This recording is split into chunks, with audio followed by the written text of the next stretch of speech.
Kita ke informasi mancanegara, saudara. Kebrutalan Zionis Israel di jalur Gaza, Palestina semakin menjadi. Selasa pagi, serangan Israel yang menyasar rumah sakit Nasser di Khan Yunis mengakibatkan 3 orang tewas dan 10 korban terluka. Informasinya kami rangkum dalam Jendela Dunia.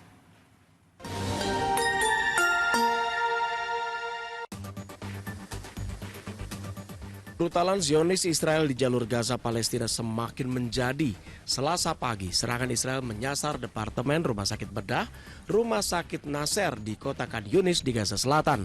Akibat serangan keji ini 3 orang dilaporkan tewas dan 16 orang terluka.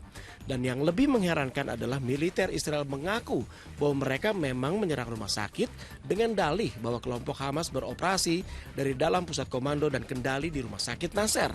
Sudah lebih dari 52.000 nyawa warga Palestina dibunuh oleh Israel dalam genosida mereka.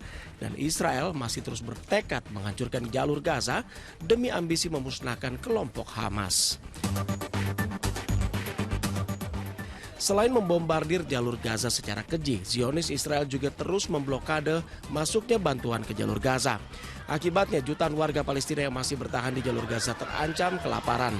Komisaris Jenderal UNRWA Philip Lazzarini di London, Inggris menyatakan bahwa saat ini pihaknya sama sekali tidak memiliki makanan untuk didistribusikan kepada penduduk. Dalam wawancara kepada Sky News, Lazzarini menyatakan bahwa tidak ada toko roti atau dapur yang berfungsi yang pada dasarnya menjadi satu-satunya sumber makanan yang tersisa bagi warga Palestina di jalur Gaza. Karena itu dirinya berharap Presiden Amerika Serikat Donald Trump menggunakan pengaruhnya untuk memperlakukan gencatan senjata, pengembalian bantuan kemanusiaan, dan juga memastikan para sandera yang tersisa dibebaskan. Seorang kandidat wali kota dari partai berkuasa di negara bagian Veracruz di Meksiko tewas dibunuh oleh kelompok pria bersenjata. Selain kandidat wali kota, kelompok bersenjata juga membunuh 4 orang lainnya termasuk putri dari korban.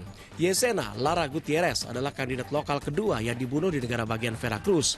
Sebelumnya 29 April lalu, Herman Anwar Valencia juga dibunuh oleh kelompok bersenjata. Hal ini dikecam oleh Gubernur Veracruz Rocio Nale. Di hadapan media, Nale menyatakan tidak ada jabatan yang pantas diperjuangkan dengan kematian. Korban sendiri tengah bertarung dalam pemilihan wali kota di Texas-Tepec, sebuah kota di barat daya pelabuhan industri minyak bumi penting Coatzacoalcos.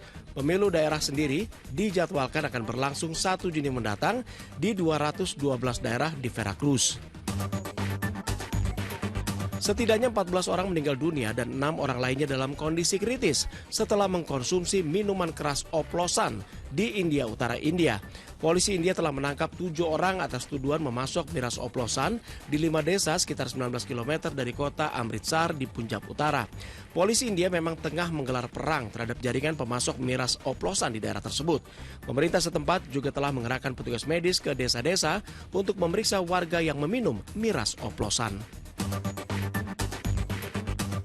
Polisi dari negara bagian New Mexico, Amerika Serikat memuji program drone mereka dalam membantu tugas polisi.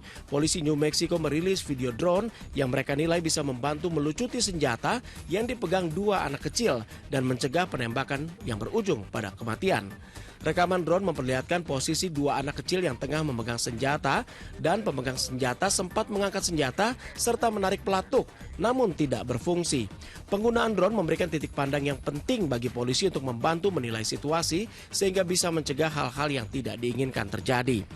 Negara bagian New Mexico memang telah mengalami beberapa kasus kekerasan mematikan yang melibatkan tersangka muda. Karena itu dalam kasus ini tidak ada tuntutan yang diajukan. Bahkan polisi memberi akses kepada keluarga kedua anak tersebut untuk mendapatkan terapi trauma, layanan medis, dukungan perilaku, dan bahkan kartu belanja.